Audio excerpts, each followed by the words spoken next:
Tatlong araw ang natitira bago ang media day ng Golden State Warriors. Hanggang ngayon, hindi pa rin naihahanda ng kanilang team ang gagamitin bagong lineup sa bagong season. Since hindi pa rin nagdedesisyon ng front office ng Golden State patungkol sa trade ni Jonathan Kuminga, nananatili pa rin nga itong ganap na restricted free agent at hindi pa rin official na nakakakuha ng kontrata at napapapirma. Sa madaling salita, questionable ang kalagayan ng Golden State lalo pat as of now, 9 na player lamang nasa official lineup. At sila ay binubuo ni Stephen Curry, Jimmy Butler, Draymond Green, Trayce Jackson-Davis, Brandon Podziemski, Buddy Hield, Quentin Post, Guy Santos at si Moses Moody. Hanggang ngayon, wala pa ring official statement ang Golden State kung kailan nila papipirmahin ang kanilang mga target na sina Seth Curry, DeAnthony Melton at si Al Horford. At hanggat wala silang move na ginagawa, mukhang etong 9 na manlalaro ang gagamitin nila sa unang mga laro sa preseason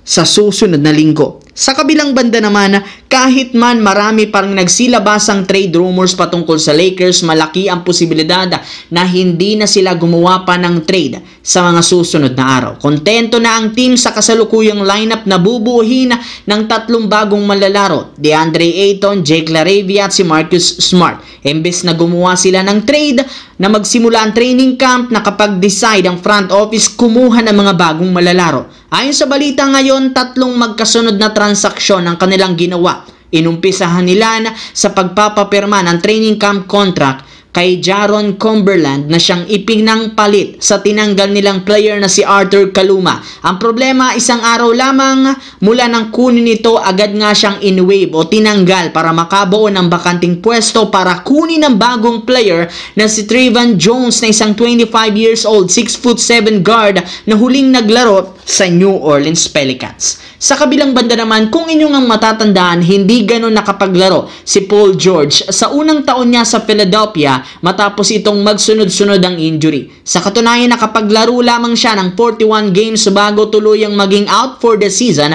kung saan nag-average lamang ng 16 points a game. Malayong malayo ito sa kanyang dating average. Malinaw na nanghina at bumagsak ang laro ng isang Paul George, kaya hindi na nakakagulat bakit marami ang nambatikos sa kanya ngayon. Ngunit sa kabila ng yan, hindi pa rin naman mawawala ang confidence ni Paul George sa kanyang sarili matapos nitong matapang na sabihin na siya nga daw ay isa pa ring maituturing na NBA superstar. Siyempre, naglalaro pa rin naman siya sa mataas na level ng basketball. In fact, isa siya sa mga malalarong pinaghahandaan ng mga team sa tuwing nakakalaban ng Philadelphia. Kaya babaliwalain nga siya at mamaliitin, siguradong pagsisisihan nila ito dahil sisiguraduhin niyang magtatala siya ng napakalalaking numero.